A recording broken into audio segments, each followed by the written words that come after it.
Welcome back to Your Next Watch, an ongoing series that looks at the watches you're considering buying and breaks them down based on real, hands-on experience with them. We recently looked at chronographs from our friends in the industry that sit below the £500 mark.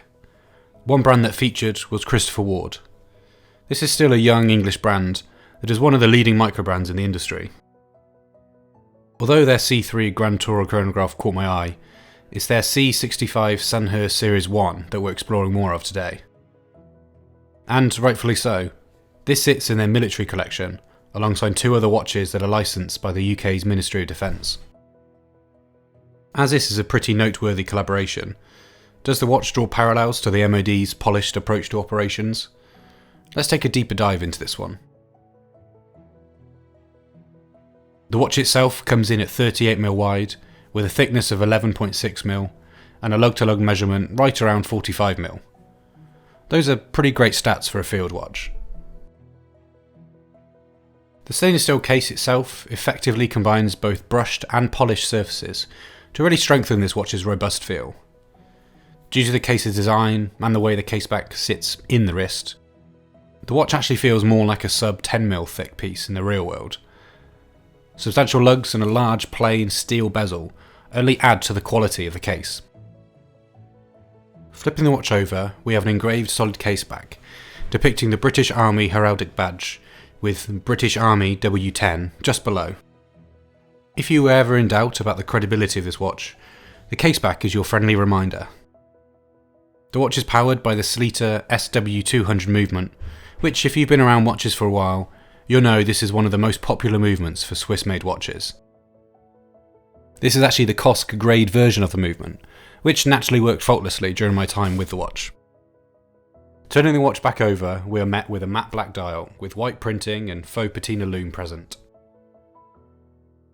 We just wanted to interrupt this review to let you know you can save 20% on all Geckota watches for the whole of January.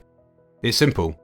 Add £50 or more worth of watch straps to your cart, add your desired Geckota watch, and enter code Geckota at checkout to save. Like we said, you only have January 2020 to redeem this offer, so click in the link below to update your collection with a new Geckota watch. Anyway, back to the review. The Christopher Ward has enjoyed a few weeks of regular wear, and easily one of the most enjoyable features of the watch is the simplicity in its design. Much like the Hamilton Pilot Pioneer we recently reviewed. We don't need chronographs, moon phases, days, or even dates on watches. When glancing down to my wrist, 9 times out of 10 I'm looking for the time. The Christopher Ward delivers everything you need and nothing you don't.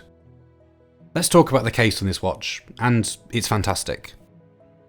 The mixture and execution of finishes, combined with a simple, balanced design and overall proportions, are spot on. The case seriously punches well above its weight, competing with watches easily double the price. Naturally, the watch is purposeful. Whenever I wear this watch, it gives me the confidence in its ability to act as a reliable, dependable tool when you need it to be. The proportions enable it to be comfortable without sacrificing quality or presence. Fortunately, if you're considering the Sandhurst, you're in for a treat. The watch looks great on a huge range of straps. The watch is 20mm wide at the lugs, so you can pretty much go in any direction with the strap choices. Let's get straight into it. We're starting off strong with one of the latest additions to our NATO lineup, in the form of our E-NATO. This strap has a familiar feeling to it due to its traditional NATO construction, however the use of elastic means it's much more comfortable. If you thought our standard NATOs were comfortable, you need to give our E-NATOs a go.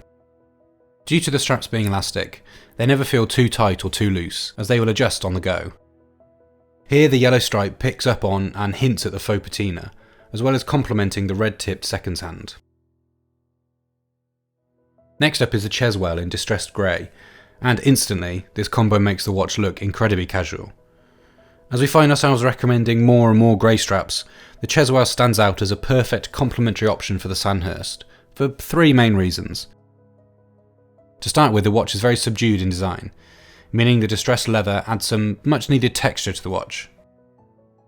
Secondly, grey is so versatile, and the Cheswell is actually slightly darker than most.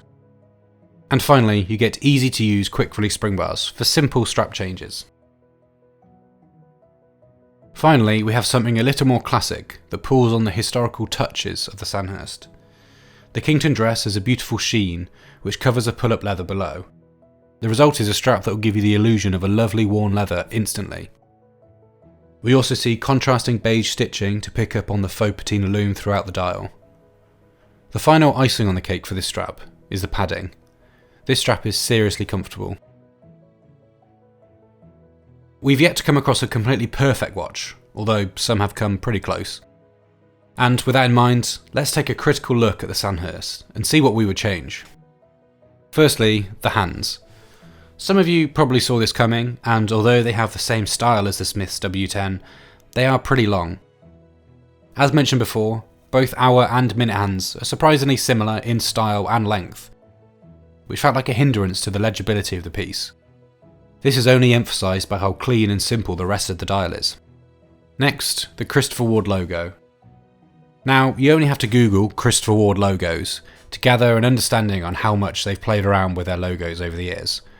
I think a slightly different font for the Sandhurst would suit it better. I think the watch is a neat model to pick up if you want a modern field watch with a more unique history when compared to other historically focused field watches.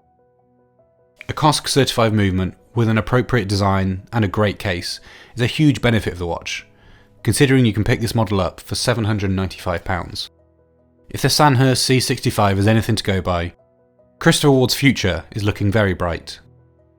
To find out more about the military collection, be sure to head over to their website. We'll leave a link in the description below. Thanks for watching, and we'll see you in the next video.